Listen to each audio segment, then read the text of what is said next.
Bonjour, je m'appelle Philippe Bourdel, j'ai 5 enfants, 8 petits-enfants et je suis notaire jeune retraité du notariat. Il y a maintenant 5 ans, j'assiste à une messe présidée par Monseigneur Rouget et dans son homélie, Monseigneur Rouget pose la question, c'est une messe adressée aux pères de famille, et pose la question, et vous, pères de famille qui avez la vocation de la paternité, avez-vous réfléchi à la vocation du diaconat ? Cette question, je m'apprêtais à y répondre négativement quand mon voisin, que je ne connaissais pas, s'est retourné vers moi et m'a dit « Et toi, Philippe, as-tu pensé à cette vocation ?» Et j'ai passé la fin de la messe à me poser cette question en me disant « Mais si mon voisin me pose cette question, voisin, une fois de plus, que je ne connais pas, c'est peut-être que quelqu'un d'autre la pose à travers lui. » J'ai été donc recevoir la Sainte Communion, toujours avec cette question qui me trottait dans la tête. J'ai avoué depuis à Monseigneur Rouget que je n'ai pas écouté bien la suite de son homélie. Et en recevant la communion, j'ai dit Amen. Et je me suis dit, mais cet Amen, c'est pas simplement pour recevoir l'Eucharistie, mais c'est peut-être aussi un Amen de toute ma vie. Et en rentrant à ma place, je me suis dit, ben oui, si j'ai dit Amen, c'est que c'est oui. Et donc je suis rentré le lendemain voir mon épouse en disant voilà ce que j'ai ressenti. J'ai appris que ce sacrement d'ordination que nous allons recevoir, il est fondé sur notre sacrement du mariage. Alors comment est-ce qu'elle l'a reçu?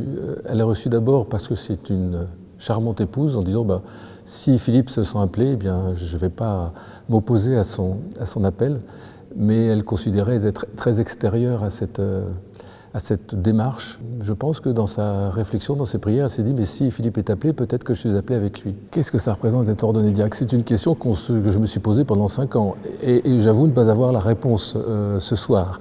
Peut-être que je l'aurai lorsque j'aurai reçu l'ordination. En tout état de cause, ce que je me dis aujourd'hui, c'est que tous les actes, toutes les démarches que je fais aujourd'hui en tant que paroissien, en tant que chrétien convaincu, je les ferai de la même façon, mais peut-être avec un autre regard de l'Église et de mes amis, c'est-à-dire ce regard d'être le signe de quelque chose. C'est donner cette ouverture sur le monde et une fois de plus cette image d'un Christ serviteur au service pour sa parole, pour sa liturgie et pour sa charité.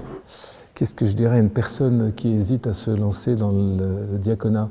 Je dirais que si sa réticence est liée à son incapacité, à sa faiblesse, il faut qu'il y aille. Pourquoi? Parce qu'il ne faut pas s'appuyer sur soi, mais on s'appuie sur le Seigneur. Venez le jour de notre ordination pour être présent et prier avec nous, prier pour nous et prier pour l'Église.